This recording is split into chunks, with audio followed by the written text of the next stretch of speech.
Olá, pessoal! Estamos aqui hoje mais uma vez para refletirmos juntos a nossa liturgia do dia, tá certo? E nesse sábado, na confiança de que o Senhor está entre nós e nos encoraja a viver o testemunho missionário, que nós possamos celebrar a liturgia com fé e alegria. Então, a primeira leitura está em Atos, capítulo 4, versículo 13 a 21.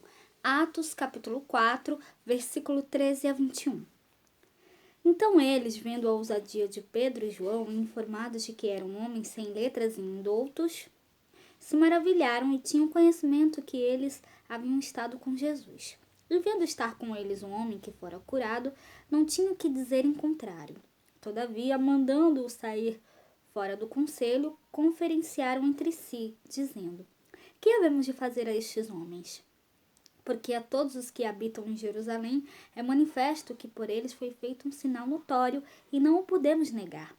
Mas para que não se divulgue mais entre o povo, ameacemo-los para que não falem mais nesse nome a homem algum. E chamando-os, disseram-lhes que absolutamente não falassem e nem ensinassem no nome de Jesus. Respondendo, porém, Pedro e João lhe disseram: Julgai vós se é justo diante de Deus ouvir-vos antes a vós do que a Deus. Porque não podemos deixar de falar do que temos visto e ouvido.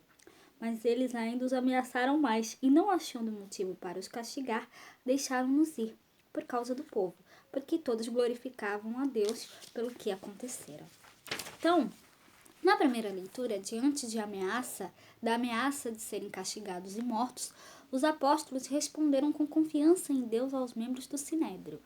Não se calariam jamais, continuariam a proclamar as maravilhas de Deus e a pessoa de Jesus ressuscitado. Então, que a exemplo dos discípulos, que nós possamos proclamar sempre cada vez mais as maravilhas de Deus na nossa vida, que nós possamos dar testemunho do Cristo ressuscitado a todos. E agora falando do Evangelho, onde ele está em Marcos, capítulo 16, versículo 9 a 15. Marcos, capítulo 16, versículo 9 a 15.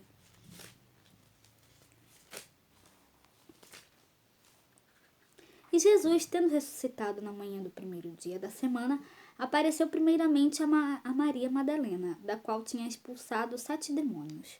E partindo ela, anunciou àqueles que tinham estado com ele, os quais estavam tristes e chorando. E ouvindo eles que vivia e que tinha sido visto por ela, não creram. E depois manifestou-se noutra forma a 2 deles que iam de caminho para o campo.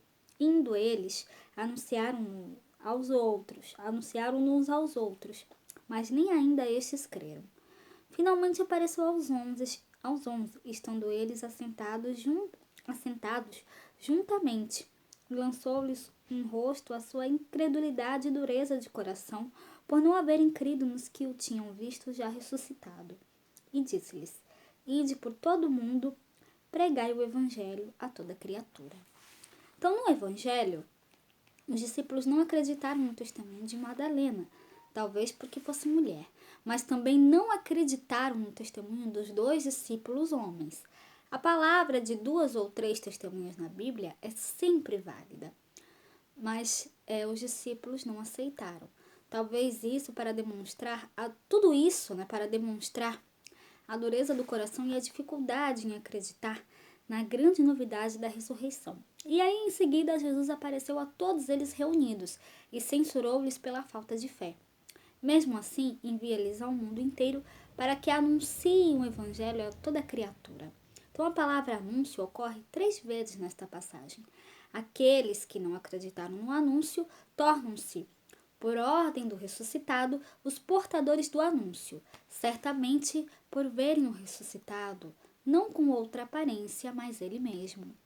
Glorioso, converteram-se em fiéis apóstolos e autênticos proclamadores da fé pascal. Então,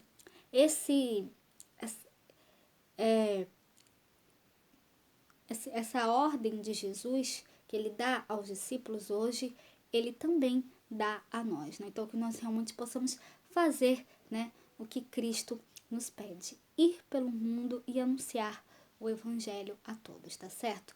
Então, era isso que eu tinha que falar para vocês hoje.